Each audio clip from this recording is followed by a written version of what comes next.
상상해 보십시오. 푸른 배나무들로 둘러싸인 조용하고 작은 마을이 사실은 끔찍한 비밀을 품고 있었다는 것을 한 구도 두 구도 아닌 무려 46구의 시신이 마을 주민의 배나무 밭땅 속에 묻혀 있었습니다. 매일 그 밭을 지나다니던 주민들은 자신들의 발걸음이 거대한 공동묘지 위를 걷고 있다는 사실을 전혀 상상하지 못했습니다. 그리고 더 충격적인 것은 범인이 거물급 범죄자나 조직폭력배가 아니라 그저 조용하고 내성적인 성격으로 알려진 평범한 농부였다는 점입니다. 어떻게 평범한 한 남자가 수십 명의 생명을 삼킨 괴물로 변할 수 있었을까요? 평화로워만 보이던 낡은 농가와 배나무 밭의 담장 뒤에서는 과연 무슨 일이 벌어졌던 것일까요? 지금부터 우리는 마을을 송두리째 뒤흔든 진실, 배나무 밭에 묻힌 46구 시신의 끔찍한 비밀과 그 진실이 어떻게 침묵하던 땅 속에서 세상 밖으로 끌려 나오게 되었는지 파헤쳐 보겠습니다. 1장 균열의 시작. 여러분은 고요하게 흐르는 금강줄기역 충청남도의 어느 평화로운 배나무밭 뒤에 온 마을을 충격에 빠뜨릴 어두운 비밀이 숨겨져 있다고 상상해 본 적이 있습니까? 이것은 단순한 범죄 이야기가 아니라 지역 사회의 깊은 상처로 남아 인간의 어두운 면이 가장 예상치 못한 곳에서 나타날 수 있다는 경고처럼 영원히 기억될 이야기입니다. 2018년의 여름은 유난히 무더웠습니다. 태양은 금강 수면 위로 뜨거운 빛을 내리쬐었고 배나무 그림자는 마치 춤을 추듯 아른거렸습니다. 멀리서 본 마을의 풍경은 너무나 평화로웠습니다. 아이들은 논두렁을 뛰어다니고 아주머니들은 마당에서 빨래를 널고 아저씨들은 경운기를 몰고 밭이나 읍내 시장으로 향했습니다. 하지만 그 평온함 뒤편에는 주변과 단절된 듯한 낡은 농가 한 채가 있었습니다. 그 집은 몸집이 작고 마른 체형의 김병철이라는 남자의 소유였습니다. 그는 오랫동안 게으르고 말이 없으며 눈에 띄지 않는 농부로 알려져 있었습니다. 이웃들에게 김병철은 그저 혼자 있기를 좋아하는 이상한 사람일 뿐이었습니다. 그는 동네 정자에 모여 막걸리를 마시지도 않았고 마을 공동작업에도 참여하지 않았으며 누구와도 진정으로 어울리지 않았습니다. 아무도 그의 평범해 보이는 태도 뒤에 끔찍한 비밀이 숨겨져 있을 거라고는 상상하지 못했습니다.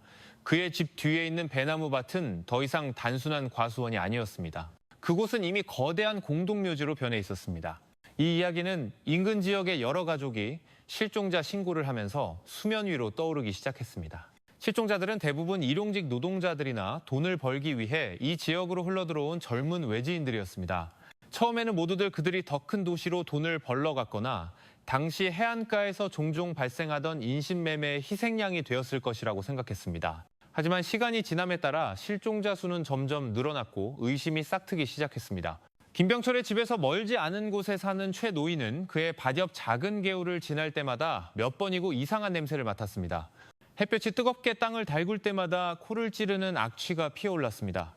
또한 밤에 강에서 낚시를 하다가 희미한 손전등 불빛이 배나무 숲 사이에서 깜빡이는 것을 본 적도 있었습니다. 그가 보기에 김병철은 종종 한밤중에 땅을 파는 것 같았습니다. 신고하고 싶은 마음이 굴뚝 같았지만 두려움 때문에 그는 그저 불안감을 속으로 사귈 수밖에 없었습니다. 의심은 2018년 중반에 새로운 사건이 발생하면서 굳어지기 시작했습니다. 박민수라는 마음씨 착한 젊은이가 일을 하러 간다고 나간 뒤 집으로 돌아오지 않았습니다. 그의 가족들은 혼란에 빠졌습니다. 시장이며 인력사무소며 친구들 집까지 찾아다녔지만 허사였습니다. 민수가 기초생활수급자 카드를 가지고 나갔다는 것을 기억해낸 그의 어머니는 무언가 잘못되었음을 직감했습니다. 그녀는 읍내 농협 하나로마트로 찾아갔고 그곳에서 직원은 며칠 전 낯선 작은 체구의 남자가 그 카드를 사용해 쌀을 받아갔다고 말했습니다. 키가 작고 교활해 보이는 인상이라는 남자의 묘사는 민수의 가족에게 곧바로 김병철이라는 인물을 떠올리게 했습니다. 천천히 그러나 확실하게 퍼질 조각은 배나무밭의 낡은 농가를 향하기 시작했습니다. 얼마 후 경찰이 들이닥쳐 수색을 시작했을 때 그동안 희미하게만 느껴졌던 악취가 집 문을 여는 사람을 맞이하듯 강하게 터져 나왔습니다. 그곳에서 진실이 마침내 드러났습니다. 그늘을 만들어주던 배나무들 아래에는 수년 동안 묻혀있던 수십 구의 시신이 숨겨져 있었던 것입니다. 그리고 그 모든 것의 중심에 김병철의 이름이 드러났습니다. 평범한 농부가 아니라 인간의 탈을 쓴 악마로 변해버린 존재로서 말입니다. 2장, 악마의 씨앗. 김병철이라는 말은 최고의 농부가 어떻게 냉혈한 살인마로 변할 수 있었는지를 이해하기 위해서는 우리는 그의 인생의 시작점으로 돌아가야 합니다. 비극의 뿌리는 그곳에서부터 자라나기 시작했습니다. 거창한 사건이 아니라 방치된 작은 상처와 잘못된 양육 방식에서 비롯되었습니다. 김병철은 1980년대 초 금강변의 작은 마을에서 평범한 농부 부부의 외아들로 태어났습니다. 그의 아버지는 김병철의 탄생을 큰 자랑으로 여겼습니다. 아기 때부터 그는 가문의 운명을 바꿀 존재로 여겨졌습니다. 불행히도 그 사랑은 과도한 응석으로 변질되었습니다. 그의 아버지는 김병철이 힘든 일을 하는 것을 거의 허락하지 않았습니다. 또래 친구들이 배나무 밭에서 부모님을 도울 때 김병철은 모든 의무에서 해방되었습니다. 심지어 아버지는 어린 왕자를 모시듯 김병철을 업고 밭을 돌아다니기도 했습니다. 반면 그의 어머니는 아들이 책임감 없이 자랄까 걱정하며 한숨만 쉴 뿐이었습니다. 하지만 그녀의 목소리는 언제나 남편의 고집에 묻혔습니다. 학창 시절이 되자 김병철의 약점은 더욱 두드러졌습니다. 마르고 키가 작은 체구 때문에 그는 종종 놀림의 대상이 되었습니다. 친구들은 그를 멸치라고 불렀고 약하다는 이유만으로 몇 번이나 맞기도 했습니다. 그 상처는 깊게 남았습니다. 집에 돌아와 분노에 차 하소연했지만 그의 아버지는 오히려 상황을 악화시키는 말로 그를 달랬습니다. 얘야, 신경 쓰지 마라. 너는 저런 애들보다 훨씬 특별한 아이야. 세상이 널 위해 움직일 거다. 그 말은 김병철에게 특별하다는 느낌을 주었지만 동시에 위험한 씨앗을 심었습니다. 그는 다른 사람들을 자신보다 열등하게 여기는 데 익숙해졌습니다. 다른 한편으로는 열등감도 계속 자라났습니다. 그는 존경받고 싶었고 힘을 갖고 싶었지만 그의 신체는 따라주지 않았습니다. 이 모순이 그의 정신을 더욱 복잡하게 만들었습니다. 밖에서는 소심해 보였지만 안에서는 권력에 대한 거대한 야망을 품고 있었습니다. 청소년기에 접어들면서 김병철은 역사 드라마나 전쟁 만화에서 탈출구를 찾았습니다. 우정이나 용기의 가치를 배우는 대신 그는 배신, 속임수, 유혈이 낭자한 장면에 매료되었습니다. 그는 자신이 생사여탈권을 쥔 인물이 되는 상상을 했습니다. 그의 상상 속에서 최고의 힘은 사랑이나 정의가 아니라 타인의 운명을 결정할 권리였습니다. 그때부터 김병철은 더욱 고립되었습니다. 그는 거의 어울리지 않았고 친한 친구도 없었으며 대부분의 시간을 방에 틀어박혀 보냈습니다. 마을 사람들에게 그는 그저 기댈 수 없는 게으른 청년일 뿐이었습니다. 하지만 그들은 몰랐습니다. 그 고독 속에서 김병철은 자신이 유일한 지배자가 되는 어두운 환상의 세계를 키우고 있었다는 것을. 어머니는 거듭 충고했습니다. 병철아, 공상만 하지 마라. 인생은 열심히 일해야 하는 거란다. 하지만 김병철에게 어머니의 말은 그저 스쳐 지나가는 바람일 뿐이었습니다. 그가 믿는 것은 오직 어릴 적부터 아버지가 했던 말, 자신이 특별하며 다른 사람들이 자신을 섬길 것이라는 말이었습니다. 통제에 대한 갈증은 사소한 것에서부터 나타나기 시작했습니다. 그는 자신보다 어린 아이들에게 명령을 내리고 그들이 따를 때 만족감을 느꼈습니다. 반대로 누군가 거절하면 극도로 분노했습니다. 서서히 그 만족감은 필요로 변했습니다. 그는 사람들이 자신의 권력 아래 굴복하는 것을 보고 싶어 했습니다. 성인이 되어서도 그 성격은 더욱 강해졌습니다. 김병철은 제대로 된 일을 하지 않고 그럭저럭 살아갔습니다. 마을 사람들은 그에 대한 기대를 접고 그저 가족의 짐이 될 것이라고 생각했습니다. 하지만 그 공허해 보이는 눈빛 뒤에는 언젠가 어떤 방법으로든 두려움의 대상이 되어야 한다는 집착을 품고 있었습니다. 잘못된 양육 방식에서 비롯된 작은 실수, 놀림으로 인한 마음의 상처, 그리고 어릴 때부터 길러진 게으름이 마침내 하나로 합쳐져 연약하면서도 동시에 위험한 인격을 형성했습니다. 응석바디로 자란 아이에서 김병철은 완전한 권력을 맛보고 싶어하는 어른으로 성장했습니다. 그리고 그 어두운 야망을 실현할 기회는 2016년 그가 결혼하여 경제적 압박 속에서 살고 있을 때 찾아왔습니다. 아무도 어릴 적에 잘못된 양육이 인간적인 비극을 낳을 줄은 몰랐습니다. 한때 심어졌던 어둠의 씨앗이 마침내 무성하게 자라 세상 밖으로 나올 때를 기다리고 있었습니다. 3장 첫 번째 피. 2016년 장마가 막 그친 충청남도의 한 마을. 김병철의 배나무밭 주변 땅은 여전히 축축했습니다. 그의 집 옆 작은 배수로는 진흙과 썩은 나무잎으로 가득 차 있었습니다. 고여서 흐르지 않는 더러운 물은 역한 냄새를 풍겨 뒷마당을 불쾌하게 만들었습니다. 대부분의 농가에서는 이런 문제는 큰일이 아니었습니다. 보통 일용직 인부를 불러 품삯을 주고 일을 해결하면 그만이었습니다. 하지만 김병철은 달랐습니다. 그는 가족의 편안함보다 돈을 더 소중히 여기는 지독한 구두쇠로 알려져 있었습니다. 그의 아내 이순희가 사람을 고용해서 배수로를 청소하자고 제안했을 때 김병철은 거칠게 소리쳤습니다. 사람을 써? 돈 아깝게 그럴 필요 없어. 하지만 속으로는 자신의 몸이 약하고 힘든 일에 익숙하지 않다는 것을 알고 있었습니다. 그는 돈 한 푼 쓰지 않고 배수로를 깨끗하게 할 방법을 궁리하기 시작했습니다. 며칠 후 김병철은 읍내 인력시장으로 향했습니다. 그곳은 장사꾼들뿐만 아니라 일거리를 찾는 일용직 노동자들로 항상 붐볐습니다. 그들은 먼 시골에서 와서 단 몇 푼의 돈을 위해 무슨 일이든 할 준비가 되어 있었습니다. 그곳에서 김병철의 시선은 한 중년 남성에게 꽂혔습니다. 몸은 말랐고 얼굴은 지쳐 있었지만 눈빛은 선해 보였습니다. 그는 강 건너마을에서 막 도착했으며 일자리가 절실하다고 했습니다. 김병철에게 이것은 기회였습니다. 그 남자는 이 근처에 아는 가족도 없었습니다. 만약 그가 사라진다고 해도 바로 찾아 나설 사람이 없을 것 같았습니다. 여튼 미소를 띤 채 김병철은 일거리를 제안했습니다. 아저씨, 저랑 집에 갑시다. 치워야 할 배수로가 있는데 일당이랑 점심 드릴게요. 며칠째 일을 구하지 못했던 남자는 기쁘게 수락했습니다. 그들은 작은 배를 타고 강을 건너 배나무밭 한가운데 외따로 떨어진 김병철의 집으로 향했습니다. 도착하자마자 남자는 뜨거운 태양 아래에서 바로 일을 시작했습니다. 그는 막힌 배수로에서 진흙을 파내고 오물을 걷어냈습니다. 땀이 비 오듯 쏟아지는 동안 김병철은 그저 서서 지켜보기만 했습니다. 김병철의 내면에서는 이상한 갈등이 일어났습니다. 정말로 이럴 수 있을까 하는 망설임이 있었지만 다른 충동이 속삭였습니다. 이 남자를 제거하면 품삯을 주지 않아도 될 뿐만 아니라 타인의 생명에 대한 완전한 권력을 맛볼 수 있다고. 그가 허리를 굽힌 남자의 등을 오랫동안 쳐다볼수록 그 충동은 더욱 강해졌습니다. 그는 나무에 기대어 있던 다른 삽을 집어들었습니다.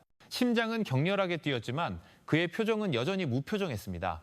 남자가 깊이 허리를 숙였을 때 김병철은 조용히 뒤에서 다가갔습니다. 잠시 후 삽이 높이 들어 올려졌고 피해자의 머리를 향해 내리쳐졌습니다. 둔탁한 충격음과 함께 짧은 비명이 터져나왔다가 이내 사라졌습니다. 남자의 몸은 진흙 속으로 쓰러졌고 피가 흐린 배수로 물로 흘러들어갔습니다. 잠시 동안 김병철은 가만히 서 있었습니다. 그는 두려움이 밀려오기를, 손이 떨리기를 기다렸습니다. 하지만 나타난 것은 이상한 만족감이었습니다. 인생에서 처음으로 그는 강하다고 느꼈습니다. 어릴 때부터 약하다고 놀림받던 그가 이제 다른 사람의 목숨 위에 서 있었습니다. 별다른 생각 없이 그는 남자의 시신을 뒤뜰밭으로 끌고 갔습니다. 같은 삽으로 그는 배나무 뿌리 사이의 땅을 팠습니다. 구덩이는 시신을 덮기에 충분할 정도로 얕았습니다. 일을 마친 후 그는 흙을 다시 덮고 가볍게 다졌습니다. 이상하게도 그는 안도감을 느꼈습니다. 마치 모든 분노에 대한 해답을 찾은 것 같았습니다. 창문 너머로 이순희는 남편이 밭을 드나드는 것을 희미하게 보았을 뿐입니다. 그녀는 남편이 무언가를 정리하고 있다고 생각했습니다. 그날 남편이 배나무 아래에 어두운 비밀을 묻었다는 것을 그녀는 전혀 상상하지 못했습니다. 그날 밤 김병철은 툇마루에 앉아 있었습니다. 그는 이상한 감정으로 밭을 바라보았습니다. 죄책감이 아니라 만족감이었습니다. 그는 돈을 아꼈지만 더 중요한 것은 훨씬 더 강력한 무언가를 발견했다는 것이었습니다. 바로 살인에서 오는 쾌감. 그날 밤 이후로 다른 사람들에 대한 그의 시각이 바뀌었습니다. 가난한 외지 노동자를 볼 때마다 그는 더 이상 인간이 아니라 기회로 보았습니다. 방금 알게 된 어두운 충동을 만족시킬 기회. 첫 번째 살인은 관문이 되었습니다. 한 명의 희생자로부터 김병철은 다음 희생자들을 계획하기 시작했습니다. 그는 공짜 노동력과 정신적 만족감을 동시에 얻는 가장 빠른 방법은 타인의 죽음을 통하는 것이라고 확신했습니다. 그리고 그날 밤 이후 한때 평온했던 배나무 밭은 어두운 무대로 변했습니다. 아무도 몰랐습니다. 푸른 배나무 잎사귀 뒤에서 새로운 살인마가 막 탄생했다는 것을. 사장, 공범이 된 아내. 배나무 밭에 흙이 첫 번째 희생자의 몸을 삼킨 그날 이후 김병철의 삶은 영원히 변했습니다. 처음에는 품삯을 주지 않기 위한 충동적인 행동이라고 생각했던 것이 훨씬 더 깊은 흔적을 남겼습니다. 그날 밤 그는 일용직 노동자 한 명을 제거한 것이 아니라 처음으로 자신이 살아있음을 느끼게 해주는 무언가를 발견했습니다. 타인의 생명을 지배하는 감각. 그리고 그때부터 그의 생각은 결코 예전 같지 않았습니다. 몇 주 김병철은 다시 읍내 인력시장으로 갔습니다. 겉보기에는 일손을 구하러 온 평범한 농부처럼 보였습니다. 하지만 그의 눈빛 뒤에는 훨씬 더 위험한 의도가 숨어 있었습니다. 그는 시장의 쉔서 속에서 특정 구석에 모여있는 사람들을 관찰했습니다. 변변찮은 품삯을 받으며 노동력을 제공하는 일용직 노동자들이었습니다. 김병철은 더 이상 그들을 인간으로 보지 않았습니다. 그들은 단지 잠재적 희생자 목록일 뿐이었습니다. 그는 누가 말랐는지, 누가 낯설어 보이는지, 누가 사라져도 의문을 제기할 사람이 없을지를 평가했습니다. 목표물을 찾으면 그는 친절하게 다가가 가벼운 일과 점심, 그리고 일이 끝나면 지불할 품삯을 약속했습니다. 일자리가 절실했던 희생자는 당연히 거절하지 않았습니다. 집에 도착하면 패턴은 항상 같았습니다. 노동자는 배수로를 치우거나 집 벽을 수리하거나 무성한 배나무 밭을 정리하라는 지시를 받았습니다. 김병철은 침착한 얼굴로 지켜보며 적절한 때를 기다렸습니다. 희생자가 허리를 숙이고 삽이나 도끼 소리가 그의 발소리를 가리는 순간 그는 재빨리 움직였습니다. 한 번의 내리침에 몸이 쓰러지면 그는 무자비하게 밭구석으로 시신을 끌고 갔습니다. 흙구덩이가 다시 열렸다가 닫히고 아무 일도 없었던 것처럼 새로운 흙더미만 남았습니다. 몇 달 만에 희생자 수는 1명에서 2명으로, 2명에서 3명으로 계속해서 늘어났습니다. 일을 마칠 때마다 그는 더 이상 두려움을 느끼지 않았고 오히려 자신감이 넘쳤습니다. 돈을 아끼려던 처음의 이유는 사라진 지 오래였습니다. 이제 그가 찾는 것은 오직 그 만족감, 누군가의 삶과 죽음을 통제하는 느낌뿐이었습니다. 그의 배나무 밭은 서서히 조용한 묘지로 변해갔습니다. 오직 그 자신과 흙만이 아는 비밀이었습니다. 하지만 그 비밀은 온전히 김병철만의 것은 아니었습니다. 그의 아내 이순희는 무언가 이상하다는 것을 느끼기 시작했습니다. 그녀는 밭의 흙 색깔이 자주 변하는 것을 보았고 햇볕이 뜨거운 날이면 코를 찌르는 비릿한 냄새를 맡았으며 한밤중에 남편이 여러 번 밖으로 나가는 발소리를 들었습니다. 그녀의 의심은 어느 날 밤 김병철이 그녀의 어깨를 거칠게 흔들며 등유 램프를 가져오라고 명령했을 때 확신으로 바뀌었습니다. 나 좀 따라와, 밭으로. 그가 차갑게 말했습니다. 두려움에 질린 순이는 따랐습니다. 그녀의 손은 램프를 든 채 떨렸습니다. 그곳에서 희미한 불빛 아래 그녀는 뻣뻣하게 누워있는 시신을 보았고 김병철은 태연하게 땅을 파고 있었습니다. 순이는 숨이 멎었지만 남편의 험악한 눈빛에 입을 뗄 수 없었습니다. 그날 밤 이후 그녀는 자신의 삶이 변했다는 것을 깨달았습니다. 아내에서 그녀는 남편의 피비린내, 나는 죄를 숨기는 데 동참하도록 강요된 침묵의 증인이 되었습니다. 그때부터 새로운 희생자가 생길 때마다 순이는 항상 구덩이 옆에 서 있도록 강요당했습니다. 손에는 등유 램프를 들고 남편의 그림자가 땅을 파헤치는 모습을 지켜보았습니다. 흙이 또 다른 인간의 몸을 덮을 때마다 그녀의 마음은 더욱 무너져 내렸습니다. 그녀는 저항하고 싶었지만 오래 알아온 병으로 몸이 쇠약했습니다. 그녀가 거부하려고 할 때마다 김병철은 그녀를 때리거나 희생자와 함께 묻어버리겠다고 협박했습니다. 서서히 순이는 체념 상태에 빠졌습니다. 끝없는 공포의 순환 속에서 살게 된 것입니다. 이웃들도 이상한 낌새를 채기 시작했습니다. 김병철의 밭에서 멀지 않은 곳에 사는 어부최 노인은 배를 타고 지날 때마다 몇 번이고 악취를 맡았습니다. 그는 또한 한밤중에 배나무들 사이에서 등유램프 불빛이 깜빡이는 것을 자주 보았습니다. 그의 마음은 의심스러웠지만 입은 침묵했습니다. 남의 일에 끼어들지 말자, 그는 속으로 말했습니다. 불안감이 계속해서 잠을 방해했지만 그는 침묵을 선택했습니다. 한편 김병철은 자신의 방식에 더욱 확신을 가졌습니다. 그는 여전히 마을 사람들 눈에는 게으른 농부로 보였습니다. 마을 공동작업에 거의 참여하지 않고 동네 정자에도 가지 않았습니다. 아무도 그의 발걸음이 시장으로 향할 때마다 희생자를 고르는 사형 집행인의 발걸음이라는 것을 상상하지 못했습니다. 각각의 살인은 그에게 두 가지 이점을 주었습니다. 공짜 노동력과 정신적 만족감, 시간이 지날수록 그 충동은 중독으로 변했습니다. 그는 쓸모없다고 여겨지는 사람들을 지배할 운명을 타고났다고 느꼈습니다. 순이 자신은 죄책감에 더욱 깊이 빠져들었습니다. 등유 램프를 들고 온 매일 밤 그녀는 조용히 울었습니다. 그 영혼들이 자신을 괴롭힐까 봐 두려웠습니다. 한 번은 작은 종이 조각에 살려주세요라는 짧은 메시지를 적어 시장 사람에게 몰래 건네줄까 생각했지만 두려움에 손이 떨렸습니다. 남편이 그 편지를 발견하고 자신을 죽이겠다고 협박하는 모습이 눈앞에 스쳐 지나갔습니다. 결국 그녀는 그 편지를 찢어 장판 밑에 숨겼습니다. 그때부터 그녀는 언젠가 이 모든 것이 멈추기를 바라며 울음을 삼킬 수밖에 없었습니다. 다음 날들은 지옥 같았습니다. 김병철이 시장에 갈 때마다 순이는 불안에 떨었습니다. 그녀는 또 한 사람이 영원히 돌아오지 못할 것임을 알았습니다. 그리고 정말로 희생자들은 계속해서 나타났다가 배나무 밭의 흙 속으로 사라졌습니다. 아무도 몰랐고 아무도 감히 묻지 않았습니다. 하지만 순이에게 새로운 흙더미 하나하나는 현실이 된 악몽이었으며 그녀가 남편이 만든 지옥에 점점 더 깊이 갇혀 있다는 증표였습니다. 5장, 커지는 구덩이, 깊어지는 의심. 김병철의 배나무밭이 삼킨 희생자의 수는 계속해서 늘어났습니다. 그가 하나씩 팠던 작은 구덩이들은 문제를 일으키기 시작했습니다. 집 뒤편의 땅은 흙더미로 울퉁불퉁해졌고 비가 내릴 때마다 흙 속의 비릿한 냄새가 축축한 증기와 함께 피어오르는 것 같았습니다. 김병철은 이대로 가다가는 조만간 누군가 의심할 것이라는 것을 깨달았습니다. 그 불안감 속에서 새로운 계획이 태어났습니다. 바로 하나의 거대한 무덤을 만드는 것이었습니다. 그에게 이것은 더 효율적이었습니다. 한 번만 깊게 파면 새로운 희생자가 생길 때마다 그 위에 흙을 더하기만 하면 되었습니다.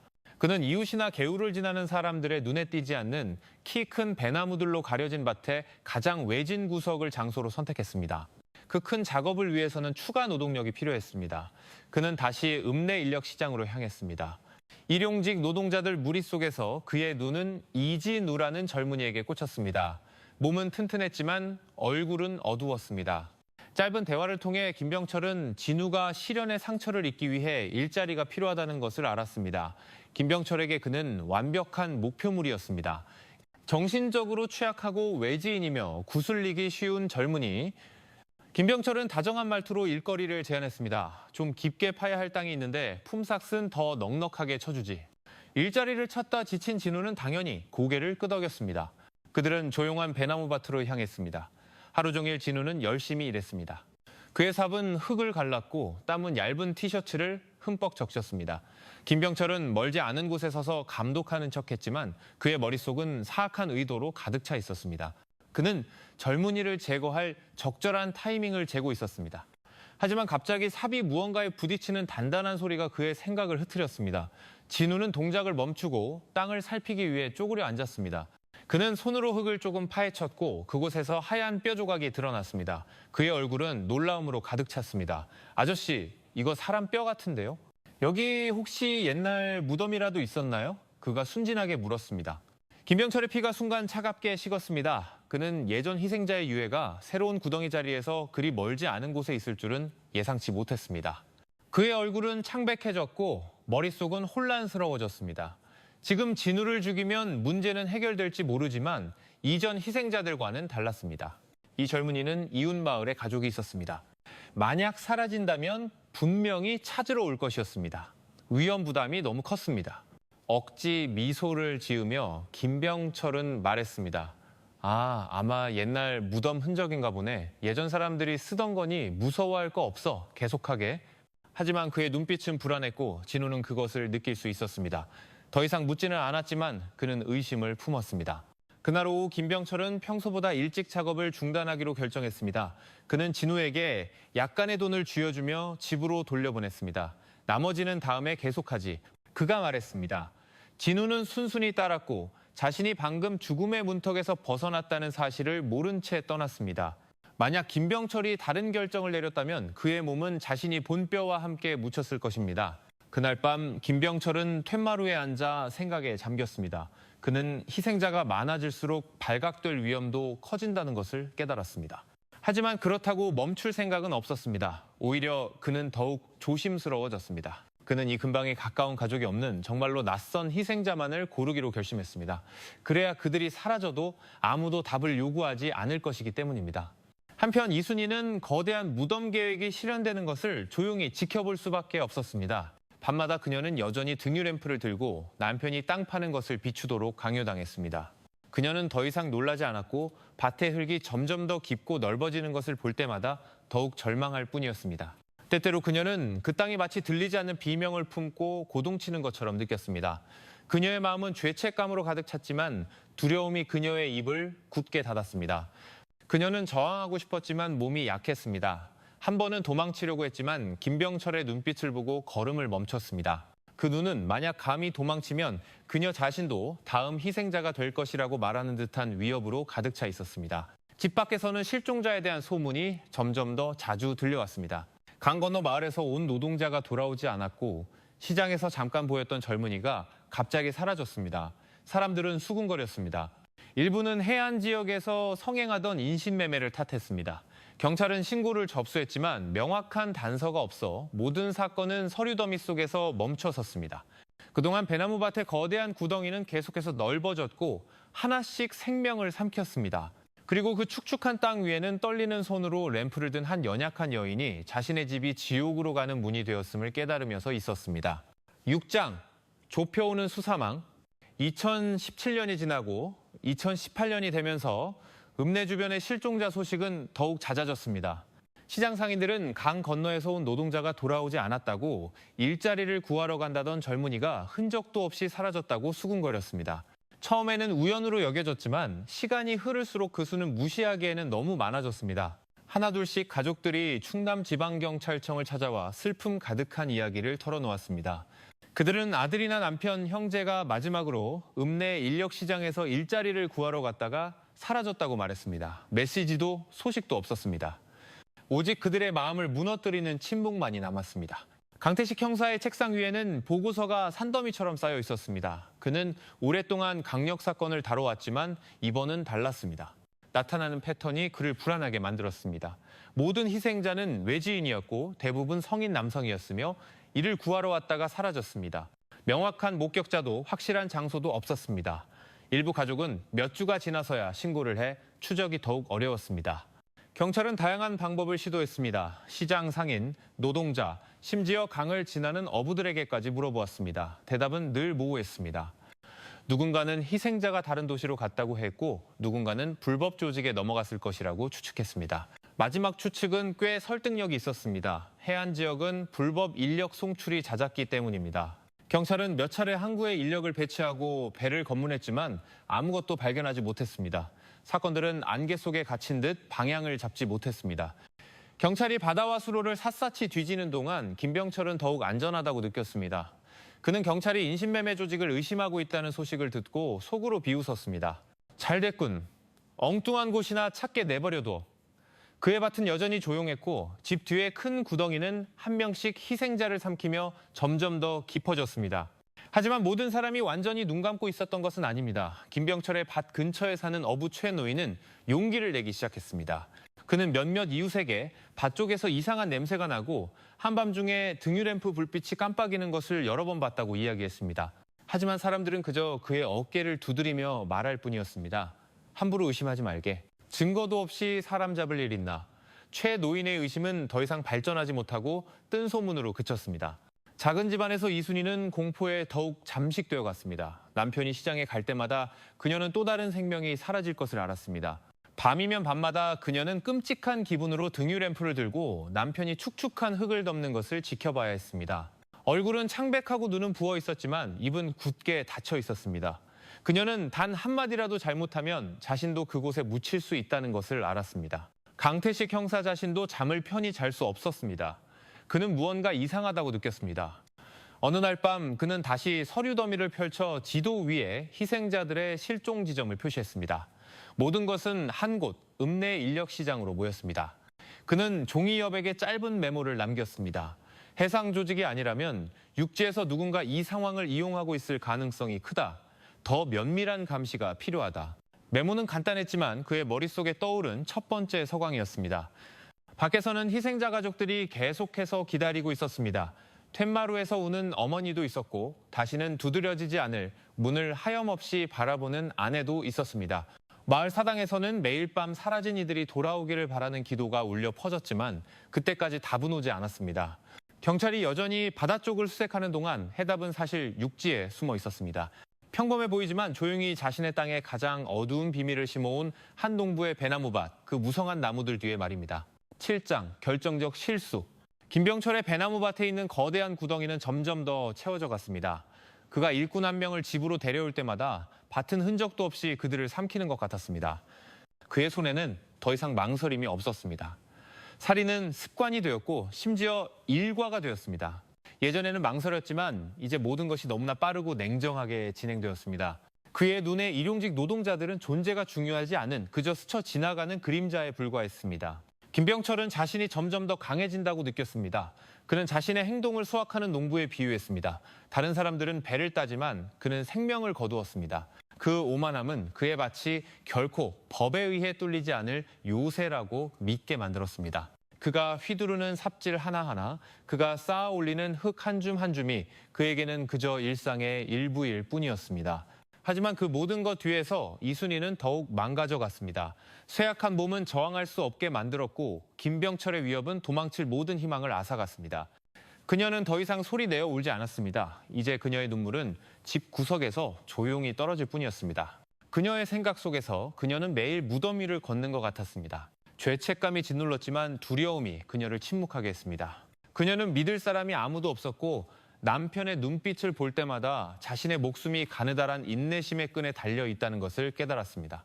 한편 경찰서에 접수된 실종 신고는 계속해서 쌓여갔습니다. 강태식 형사는 해상 인신매매라는 기존 가설을 벌이기 시작했습니다. 너무나 많은 희생자들이 마지막으로 읍내 인력시장에서 목격되었고 항구로 이어지는 증거는 너무나 적었습니다. 그는 육지에서 무언가 벌어지고 있다고 확신했습니다. 강 형사는 접근 방식을 바꿨습니다. 그는 팀원들에게 잠복 근무를 명령했습니다. 몇몇 대원은 짐꾼으로, 일부는 작은 노점상으로, 심지어 다른 마을에서 온 일용직 노동자인 척 위장하여 시장에 배치되었습니다. 목표는 분명했습니다. 의심스러운 방식으로 일거리를 제한하는 사람을 감시하는 것이었습니다. 며칠 후 잠복팀으로부터 보고가 들어오기 시작했습니다. 그들은 시장에서 노동자들을 데려가는 몇몇 사람들을 기록했지만 대부분은 정말로 일손이 필요한 평범한 농부들이었습니다. 하지만 강 형사의 눈을 멈추게 한 기록이 하나 있었습니다. 키가 작고 얼굴이 어두운 남성. 다른 상인들과는 거의 말을 섞지 않지만 몇 차례 외지인을 데리고 가는 것이 목격됨. 이 사람이 누군가? 강 형사가 물었습니다. 보고서에는 이름이 없고 신체적 특징만 언급되어 있었지만 강 형사에게 이것은 추적할 가치가 있는 첫 번째 단서였습니다. 그는 그 기록에 표시를 하고 팀에게 더 면밀히 감시하라고 지시했습니다. 같은 시각 순이는 죄책감에 더욱 갇혀 있었습니다. 그녀는 잠결에 속삭이는 소리를 듣기 시작했습니다. 마치 희생자들이 땅속에서 부르는 것 같았습니다. 밤이면 밤마다 불안에 시달렸고 몸은 더욱 야위어 갔습니다. 그녀를 본 이웃들은 그저 심하게 앓고 있다고 생각했습니다. 아무도 그 여인의 영혼이 집안의 어두운 비밀에 의해 완전히 갉아먹혔다는 것을 몰랐습니다. 김병철은 경찰의 포위망이 좁혀오고 있다는 것을 깨닫지 못했습니다. 그는 여전히 예전 방식을 고수했습니다. 시장에 가서 희생자를 고르고 집으로 데려왔습니다. 그에게 세상은 여전히 상상 속의 조직을 찾느라 바빴고 자신은 밭에 시체를 심는데 자유로웠습니다. 하지만 그가 몰랐던 것은 위장한 경찰관 한 명이 남긴 작은 기록이 곧 문을 열 열쇠가 되리라는 것이었습니다. 단서는 아직 희미했지만 의심이 정확히 그를 향하게 하기에 충분했습니다. 그리고 김병철이 만족스러운 얼굴로 다시 축축한 흙을 다지던 그날 밤 멀리 경찰서에서 강 형사는 붉은 점으로 가득 찬 메모판을 바라보며 혼잣말을 했습니다. 가까워졌어, 아주 가까이. 팔짱, 덫에 걸린 악마. 김병철은 여전히 같은 패턴으로 하루를 보냈습니다. 읍내 인력시장에 가서 희생자를 고르고 집으로 데려왔습니다. 그는 모든 것이 일상의 일부인 것처럼 그 일에 익숙해져 있었습니다. 하지만 그가 몰랐던 것은 그의 이번 발걸음이 돌이킬 수 없는 실수로 그를 이끌 것이라는 점이었습니다. 시장에서 그는 최지훈이라는 젊은이를 만났습니다. 지훈은 이웃마을의 평범한 가정의 장남이었습니다. 그는 성실하고 마음씨 착하기로 소문났으며 여동생의 결혼 자금을 마련하기 위해 애쓰고 있었습니다. 떠나기 전 그의 어머니는 그의 주머니에 신분증과 작은 쪽지를 넣어주었습니다. 농협 갈 일 있으면 이걸로 쌀 좀 받아오렴. 우리 쌀이 거의 다 떨어졌단다. 어머니는 부드러운 목소리로 말했습니다. 김병철은 거짓된 친절한 얼굴로 지훈에게 다가갔습니다. 우리 밭 좀 정리해야 하는데 하루만 일해줄 수 있나? 밥도 주고 품삯도 좀 쳐주지. 그가 말했습니다. 순진한 지훈은 그날 일자리를 구했다는 것에 감사하며 제안을 수락했습니다. 밭에 도착하자 예전의 패턴이 반복되었습니다. 지훈은 뜨거운 태양 아래에서 일했고 그의 손은 재빨리 잡초를 제거했습니다. 김병철은 적절한 때를 기다렸고 때가 되자 삽을 휘둘렀습니다. 지훈의 몸은 비명도 없이 조용히 쓰러졌습니다. 김병철은 냉정하게 희생자의 시신을 집 뒤에 큰 구덩이로 끌고 갔습니다. 희생자의 주머니를 뒤지다가 그는 어머니의 쪽지와 함께 신분증을 발견했습니다. 김병철은 그것을 한참 동안 쳐다보았습니다. 그는 이름과 주소가 적혀 있어 위험한 물건이라는 것을 알았지만 탐욕스러운 본성이 고개를 들었습니다. 이걸로 돈 안 쓰고 쌀을 받을 수 있겠군. 그는 중얼거렸습니다. 그는 아무도 모를 것이라고 자신하며 카드를 주머니에 넣었습니다. 며칠 후 지훈의 가족은 불안해지기 시작했습니다. 그는 집에 돌아오지 않았고 어머니는 아들이 쌀을 받아오기 위해 카드를 가져갔던 마지막 말을 기억해냈습니다. 그들은 농협으로 찾아갔습니다. 직원의 대답은 그들을 충격에 빠뜨렸습니다. 며칠 전에 키가 작고 얼굴이 어두운 남자가 와서 최지훈 씨 이름으로 된 카드를 사용했어요. 지훈 씨가 부탁했다고 하던데요. 가족은 즉시 무언가 잘못되었음을 느꼈습니다. 그들은 농협 직원의 증언을 가지고 경찰에 신고했습니다. 처음으로 누군가 실종된 희생자의 신원을 도용했다는 명확한 증거가 나타났습니다. 사무실에서 강태식 형사는 그 보고서를 심각하게 읽었습니다. 그는 부하들을 불렀습니다. 이건 더 이상 추측이 아니야. 증거다. 우리는 오랫동안 시장에서 일꾼들을 데려가던 키 작은 남자를 기록해 왔어. 이제 그가 희생자의 카드를 사용하다가 덜미를 잡힌 거야. 모든 실마리가 한 사람을 향하고 있어. 그럼 그 사람 이름은 알아냈습니까? 한 젊은 형사가 물었습니다. 강 형사는 천천히 고개를 끄덕였습니다. 마을에서 온 보고에 따르면 김병철이라는 농부라더군. 말이 없고 잘 어울리지 않지만 시장에서 자주 목격된 사람이야. 방하는 침묵이 흘렀습니다. 처음으로 그동안 희미한 그림자에 불과했던 인물이 명확한 이름을 갖게 되었습니다. 강 형사는 주먹을 쥐었습니다. 방심해서는 안 돼. 내일 계획을 세운다. 이 자를 절대 놓쳐선 안 돼. 작은 농가에서 순이는 남편이 가져온 카드가 탁자 위에 놓여 있는 것을 보며 생각에 잠겼습니다. 그녀의 마음이 떨렸습니다. 수년 동안 그녀는 절망만을 느꼈지만 이제 처음으로 어두운 비밀이 밝혀질지도 모른다고 느꼈습니다. 그녀는 감히 말할 용기는 없었지만 지친 눈에는 그동안의 침묵 어린 절규가 헛되지 않으리라는 한 줄기 희망이 비쳤습니다. 김병철 자신은 다가오는 폭풍을 전혀 눈치채지 못했습니다. 그는 여전히 오만하게 걸으며 자신의 밭은 누구도 건드리지 못할 것이라고 믿었습니다. 하지만 도난 카드를 들고 농협으로 향했던 그의 작은 발걸음이 경찰의 눈에 경고등을 켠 것이었습니다. 그날 밤 경찰서에서 강 형사는 서류를 단호한 소리로 닫았습니다. 때가 됐다. 그동안 누가 숨어 있었는지 알아냈어. 내일 움직인다. 그리고 조용한 배나무 밭에서 김병철은 만족스러운 얼굴로 흙을 다졌습니다. 그는 처음으로 그 흙이 더 이상 비밀을 지키는 것이 아니라 그것을 터뜨리기를 기다리고 있다는 것을 깨닫지 못했습니다. 9장, 새벽의 급습. 그날 아침 읍내 변두리 마을의 작은 배 한 척이 조용히 정박했을 때 옅은 안개가 여전히 개울 위에 걸려 있었습니다. 두 남자가 빈 바구니를 들고 내렸습니다. 마치 고기잡이에서 막 돌아온 어부처럼 보였지만 사실 그들은 김병철이라는 남자의 집을 감시하기 위해 강태식 형사가 보낸 수사관들이었습니다. 며칠 전 김병철의 신원이 보고서에 올랐습니다. 모든 초기 증거가 그를 가리켰지만 강 형사는 직접적인 관찰이 필요하다는 것을 알았습니다. 소박한 농가는 다른 주민들의 집과 별반 다르지 않아 보였습니다. 녹슨 양철 지붕, 널빤 지벽, 그리고 평온해 보이는 뒤뜰의 배나무밭. 하지만 그 평온함 뒤에 강 형사는 어두운 비밀이 있을 것이라고 의심했습니다. 낮이 되자 김병철은 작은 배를 타고 시장으로 향했습니다. 두 수사관은 즉시 집 쪽으로 이동하여 나무 뒤에 몸을 숨겼습니다. 그들은 감히 들어가지 않고 밖에서만 관찰했습니다. 집은 조용해 보였지만 뒤뜰은 이상한 분위기를 풍겼습니다. 땅은 울퉁불퉁했고 마치 자주 파헤쳐지고 다시 덮인 것 같았습니다. 집안에서 이순희는 생각에 잠겨 앉아 있었습니다. 김병철이 떠난 후 그녀는 무언가 다르다고 느꼈습니다. 그녀는 낯선 그림자가 나무들 사이에서 움직이는 것을 보았습니다. 그녀가 아는 이웃들의 얼굴이 아니었습니다. 그녀의 심장은 뛰었지만 이번에는 남편에 대한 두려움 때문만은 아니었습니다. 악몽에서 벗어날 시간이 아마도 다가왔다는 예감 같은 다른 감정이 있었습니다. 밤이 되자 김병철은 낯선 남자를 데리고 돌아왔습니다. 남자는 밭에서 일하라는 지시를 받았고 그는 차가운 시선으로 감독했습니다. 순이는 등불을 켜기 위해 밖으로 나왔지만 그녀의 눈은 나무 쪽을 흘기 쳐다보았습니다. 그녀는 다른 눈이 지켜보고 있다고 확신했습니다. 그리고 정말로 무성한 나무숲 뒤에서 수사관들은 희미한 그림자를 보았습니다. 한 명의 노동자, 억지로 나온 듯한 창백한 여인, 그리고 삽을 들고 서 있는 김병철. 한 수사관이 속삭였습니다. 바로 저 자야. 우리가 틀리지 않았어. 그들은 아직 움직일 때가 아니라는 것을 알았지만 확신은 굳어졌습니다. 그 집이 실종자 미스터리의 열쇠를 쥐고 있었습니다. 다음 날 아침 완전한 보고서가 강 형사의 책상 위에 올라왔습니다. 그는 긴장된 얼굴로 들었습니다. 만약 그렇다면 우리는 시간과 싸우고 있는 거야. 매일 밤 새로운 희생자가 나올 수 있어. 그가 말했습니다.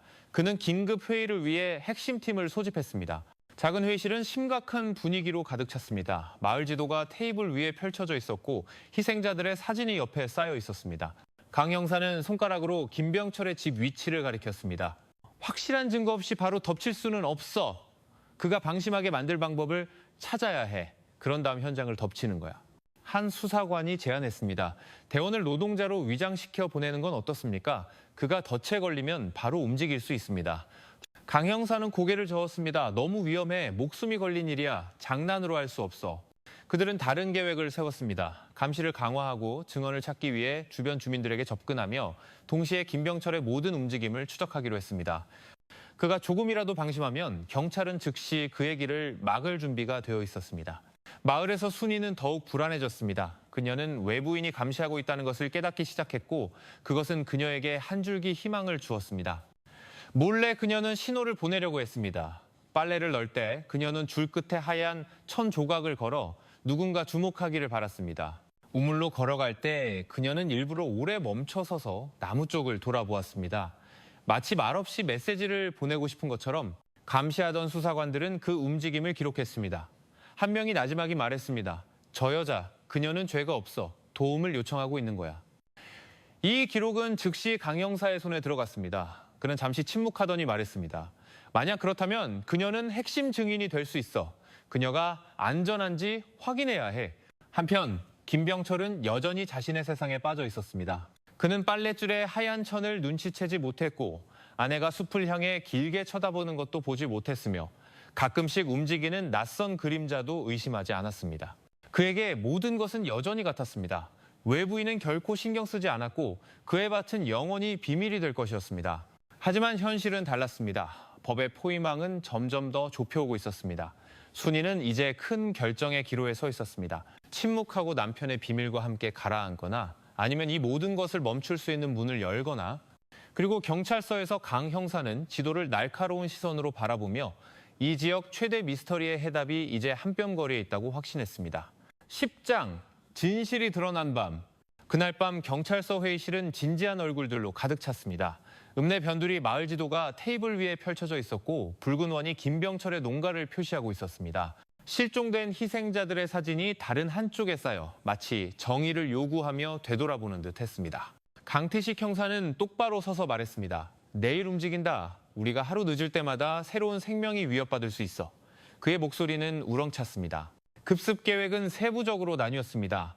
첫 번째 팀은 밤낚시꾼으로 위장하여 수로에 배치되었습니다. 두 번째 팀은 땔감을 찾는 주민인 척하며 마을로 향하는 작은 길에서 잠복했습니다. 세 번째 핵심 팀은 김병철의 밭에 더 가까이 잠입하여 위험 신호가 있을 경우 즉시 돌격할 준비를 했습니다. 모든 움직임은 강 형사가 직접 지휘하는 숲 가장자리의 작은 지휘소에서 통제되었습니다.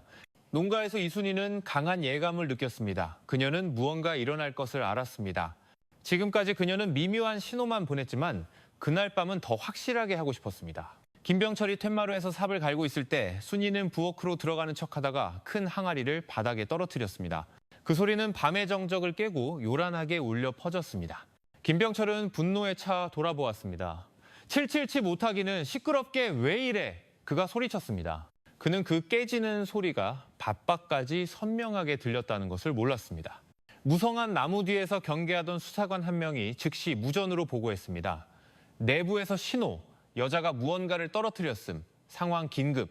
강 형사는 신속하게 응답했습니다. 모든 팀 대기, 목표물이 노동자 쪽으로 움직이는 즉시 진입한다. 최우선 순위는 피해자와 증인 확보다. 얼마 후 김병철은 오후부터 일하도록 강요했던 젊은 남자를 데리고 다시 밭으로 나왔습니다. 등불 빛 아래 그의 손에 들린 삽이 천천히 들어올려졌습니다. 그의 얼굴은 차가웠고 자신의 끔찍한 습관을 끝낼 준비가 되어 있었습니다. 순이는 멀지 않은 곳에 서 있었습니다. 몸은 굳어 있었고 눈은 어두운 숲을 응시하며 밖에 누군가가 정말로 보고 있기를 기도했습니다. 그리고 그 기도는 응답받았습니다. 김병철이 삽을 휘두르려는 바로 그 순간 사방에서 우렁찬 목소리가 울려 퍼졌습니다. 경찰이다! 움직이지 마! 손전등 불빛이 일제히 켜져 배나무 밭의 어둠을 꿰뚫었습니다. 나무 뒤에서 수십 명의 수사관이 총을 겨눈 채 쏟아져 나왔습니다. 발소리가 땅을 흔들었고 평소 조용했던 밭은 포위 작전의 현장으로 변했습니다. 김병철은 깜짝 놀라 눈을 동그랗게 떴습니다. 그는 도망치려 했지만 울퉁불퉁한 땅에 발이 걸려 넘어졌습니다. 순식간에 그는 포위되었고 몇몇 경찰이 그를 땅으로 눌렀습니다. 삽이 그의 손에서 떨어져 금속성 소리를 내며 부딪혔습니다. 강 형사는 앞으로 나아가 날카로운 시선으로 그를 쳐다보았습니다. 김병철, 연쇄살인 혐의로 체포한다. 네가 이 밭에 숨긴 모든 것이 오늘 밤 드러날 것이다. 김병철은 아니야. 너희들이 잘못 짚었어.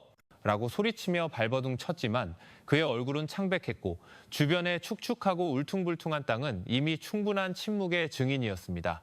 순이는 땅에 주저앉아 눈물을 쏟아냈습니다. 한 경찰관이 다가와 그녀의 어깨를 부드럽게 두드렸습니다. 이제 안전합니다, 아주머니. 걱정 마세요. 아주머니도 피해자라는 걸 압니다. 수년 만에 처음으로 그녀는 가슴을 짓누르던 무거운 짐이 조금은 가벼워지는 것을 느꼈습니다. 작은 마을 밖에서는 주민들이 서서히 잠에서 깨어났습니다. 몇몇은 멀리서 훔쳐보며 그들이 평범하다고 생각했던 배나무 밭을 비추는 경찰의 불빛을 보았습니다. 그날 밤 마을의 정적은 고함과 발소리, 그리고 마침내 어둠 속에서 나오기 시작한 진실에 의해 깨졌습니다. 11장, 땅속의 절규. 김병철의 체포로 밤이 끝난 것은 아니었습니다. 동이 트기 시작하고 하늘이 아직 잿빛일 때 경찰의 조명은 여전히 어두운 비밀의 장소였던 배나무 밭을 비추고 있었습니다. 김병철은 손이 묶인 채 호송차로 끌려갔습니다. 그의 얼굴은 창백했지만 여전히 부인하려 애썼습니다. 나는 아무 짓도 안 했어. 이건 모함이야. 그가 소리쳤지만 그의 외침은 집 주변을 조사하기 시작한 수사관들의 분주함에 묻혔습니다. 강태식 형사는 밭 한가운데 서서 무시하기에는 너무나 많은 흙더미를 바라보았습니다. 그는 길게 한숨을 쉬었습니다. 파기 시작해. 그의 목소리는 단호했지만 마음은 무거웠습니다. 몇몇 대원들이 삽과 괭이를 들고 새로 덮인 것처럼 보이는 땅을 파기 시작했습니다. 담요를 덮고 툇마루에 앉아있던 순이는 고개를 깊이 숙였습니다. 그녀의 손은 떨렸고 눈은 젖어 있었습니다. 그녀는 무엇이 발견될지 알고 있었습니다. 지금까지 그녀는 그 비밀을 혼자 품고 있었고 이제 모든 것이 드러날 것이었습니다. 오래지 않아 첫 번째 삽이 단단한 무언가에 부딪혔습니다. 한 대원이 멈춰서서 강 형사를 돌아보았습니다. 팀장님, 무언가 발견했습니다. 분위기는 갑자기 조용해졌습니다. 조심스럽게 흙이 한 겹 한 겹 파헤쳐졌고 마침내 그 물체가 드러났을 때 모두가 말을 잃었습니다. 더 이상 단순한 흙이 아니었습니다. 이 밭이 수십 명의 생명을 품고 있다는 명백한 증거였습니다. 멀리서 모여들던 마을 주민들은 경악했습니다. 몇몇은 입을 막았고 다른 이들은 소리 없이 울었습니다. 그들이 매일 지나다니던 배나무 밭이 이토록 거대한 미스터리를 품고 있을 줄은 상상도 못했습니다.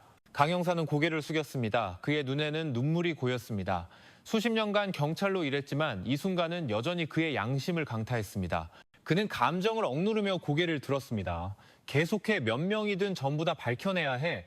발굴이 진행되는 동안 순이는 마침내 거의 들리지 않는 목소리로 속삭였습니다. 저쪽에도 더 있어요. 그녀는 가장 무성한 밭 구석을 가리키며 말했습니다. 그 말을 들은 대원은 즉시 강 형사에게 보고했습니다. 강 형사는 다가가 공감 어린 눈빛으로 순이를 바라보았습니다. 아주머니, 저희를 도와주세요. 아시는 모든 것을 말씀해 주십시오. 이 희생자들을 위해서도 아주머니 자신을 위해서도 중요합니다. 그래서 순이는 울음을 참으며 입술을 깨물었습니다. 수년 동안 그녀는 두려움 속에서 살았고 남편의 행위를 감히 말하지 못한 채 지켜봐야만 했습니다. 이제 경찰 앞에서 그녀는 마침내 말할 힘을 찾았습니다. 끊어지는 목소리로 그녀는 남편이 등불을 들게 하고 구덩이를 파는 것을 지켜보게 했던 어두운 밤들에 대해 이야기하기 시작했습니다. 그녀는 희생자들이 일자리를 약속받고 시장에서 끌려와 다시는 돌아가지 못했던 과정을 설명했습니다. 저는 그들을 도울 수 없었어요. 만약 제가 저항했다면 저도 함께 묻혔을 거예요. 그녀는 흐느끼며 말했습니다. 밭 전체가 그녀의 말을 들으며 조용해졌습니다. 수사관들은 침통한 얼굴로 기록했습니다. 그 순간 아무도 순이를 비난하지 않았습니다. 모두가 이 여인 또한 가정이라는 감옥에 갇힌 피해자라는 것을 이해했습니다. 발굴은 아침 내내 계속되었습니다. 흙이 열릴 때마다 축축한 냄새가 아침 공기와 섞여 퍼져나가 많은 주민들을 몸서리치게 했습니다. 하지만 소식을 듣고 몰려온 희생자 가족들에게 이 순간은 고통스러우면서도 동시에 안도감을 가져다 주었습니다. 적어도 그들은 사랑하는 사람들이 어디서 끝을 맺었는지 알게 되었습니다. 한 어머니는 아들의 옷으로 보이는 찢어진 천 조각을 보고 비명을 질렀습니다. 울음이 터져나왔고 분위기는 깊은 슬픔으로 변했습니다. 경찰은 진정시키려 애썼고 의료진은 각 발견물을 조심스럽게 기록할 준비를 했습니다. 강 형사는 굳은 턱으로 이 모든 것을 바라보았습니다. 그의 머릿속에서 그는 한 가지를 약속했습니다. 이 사건은 여기서 멈춰서는 안 된다. 진실은 철저히 밝혀져야 하고 범인은 가장 무거운 처벌을 받아야 한다. 순이는 여전히 흐느끼고 있었지만 약간의 안도감을 느꼈습니다. 그녀가 수년간 짊어졌던 짐이 서서히 들리기 시작했습니다. 그녀는 앞으로의 길이 쉽지 않다는 것을 알았습니다. 증언을 해야 하고 대중의 질문에 직면해야 하며 심지어 진실을 모르는 사람들로부터 비난받을 수도 있었습니다. 하지만 적어도 그날 밤 그녀는 자신을 올가매던 침묵의 굴레에서 한 걸음 벗어났습니다. 마침내 해가 배나무들 뒤에서 떠올랐을 때 밭은 어두운 비밀을 간직했던 장소에서 진실을 파헤치는 거대한 발굴 현장으로 변해 있었습니다. 그리고 마을 주민들에게 그 광경은 그들의 땅에 한때 상상할 수 없는 범죄를 숨긴 작은 농가와 배나무 밭이 있었다는 결코 사라지지 않을 역사의 상처가 될 것이었습니다. 12장 법의 심판. 그날 법정은 평소보다 더 짙은 긴장감으로 가득 찼습니다. 모두가 재판부가 김병철에 대한 판결을 선고할 것이라는 것을 알고 있었습니다. 아침부터 주민들은 다시 한번 법원 앞마당을 가득 메웠습니다. 희생자에게 정의를 이라고 적힌 소박한 포스터와 실종된 친척의 사진을 들고 있었습니다. 법정하는 극도의 정적이 흘렀습니다. 김병철은 수갑을 찬 채 들어왔습니다. 그의 얼굴에는 여전히 그 비뚤어진 미소가 걸려 있었지만 이번에는 예전처럼 날카로운 눈빛은 아니었습니다. 숨기려 애쓰는 약간의 불안감이 엿보였습니다. 재판장은 단호한 목소리로 개정을 선언했습니다. 모든 증거, 증인들의 증언, 피고인의 진술, 그리고 검찰의 구형을 모두 고려한 바 재판부는 이로써 판결을 선고한다. 법정은 숨을 죽였습니다. 피고인 김병철에게 사형을 선고한다. 피고인은 다수의 피해자를 대상으로 반복적인 계획살인을 저지른 사실이 명백하며 그 죄질이 극히 불량함이 인정된다. 망치 소리가 울려 퍼졌습니다. 울음과 환호가 뒤섞였습니다. 희생자 가족들은 서로를 껴안았습니다. 안도의 눈물을 흘리는 사람도 있었고 그저 주저앉아 흐느끼는 사람도 있었습니다. 마침내 정의가 실현된 것입니다. 김병철은 얼굴이 약간 창백해졌지만 똑바로 서 있었습니다. 그는 미소를 지으려 했지만 그 미소는 굳어 있었고 더 이상 예전 같은 오만함은 없었습니다. 재판장은 계속했습니다. 한편 증인 이순희에 대하여 재판부는 그녀가 범행에 직접적으로 가담했다는 증거가 불충분하다고 판단한다. 그녀는 가정폭력의 피해자로 간주되며 모든 형사상 책임에서 면제된다. 그 소식에 법정은 다시 술렁였습니다. 많은 사람들이 동정의 눈빛으로 순이를 바라보았고 일부는 눈물을 흘렸습니다. 순이 자신은 고개를 숙였습니다. 그녀의 눈에서는 수년 만에 처음으로 진정한 자유를 느끼는 눈물이 흘러내렸습니다. 재판이 끝나자 사람들은 다양한 감정을 안고 밖으로 나왔습니다. 안도감도 있었지만 정의가 실현되었음에도 불구하고 사라진 생명은 돌아올 수 없다는 슬픔이 여전히 남아 있었습니다. 법원 밖에서 한 희생자의 어머니는 아들의 사진을 껴안으며 나지막이 말했습니다. 적어도 이제는 내 아들이 그냥 사라진 게 아니라는 걸 알게 됐어. 이제라도 정의를 찾았으니. 재판에 참석했던 강태식 형사는 복잡한 심정으로 군중을 바라보았습니다. 그는 안도했지만 이 사건이 이 지역의 긴 상처로 남을 것이라는 것도 알았습니다. 그는 동료에게 속삭였습니다. 정의는 실현되었지만 우리 모두는 이것으로부터 배워야 해. 다시는 침묵 속에서 또 다른 김병철이 자라나게 해서는 안 돼. 그날은 오랫동안 많은 가족을 괴롭혔던 어두운 이야기의 막을 내리는 날이었습니다. 한때 비밀의 장소였던 배나무 밭은 이제 경찰에 의해 정화되어 빈 땅으로 변했습니다. 주민들은 그곳을 영혼의 땅이라고 불렀습니다. 푸른 나무들 뒤에 한때 수많은 생명을 삼킨 어둠이 있었다는 것을 상기시키는 장소였습니다. 순이에게는 새로운 여정이 시작되었습니다. 그녀는 처음부터 삶을 다시 꾸려나가야 했습니다. 결코 사라지지 않을 상처를 안고서. 하지만 적어도 그녀는 더 이상 두려움에 갇혀 있지 않았습니다. 그리고 지역사회에 이 이야기는 중요한 교훈이 되었습니다. 범죄는 탐욕, 증오, 그리고 방치된 폭력과 같은 작은 것들에서 자라날 수 있다는 것. 에필로그. 청취자 여러분, 이 긴 이야기에서 우리는 한 가지 메시지를 얻을 수 있습니다. 폭력의 징후를 결코 가볍게 여겨서는 안 됩니다. 우리 주변에서 이상한 낌새를 본다면 침묵하지 마십시오. 때로는 침묵이 범죄가 계속 반복될 수 있는 이유가 되기 때문입니다. 정의는 늦게 올지라도 반드시 옵니다. 그리고 이러한 범죄가 다시는 숨을 곳을 찾지 못하도록 지키는 것은 우리 모두의 임무입니다.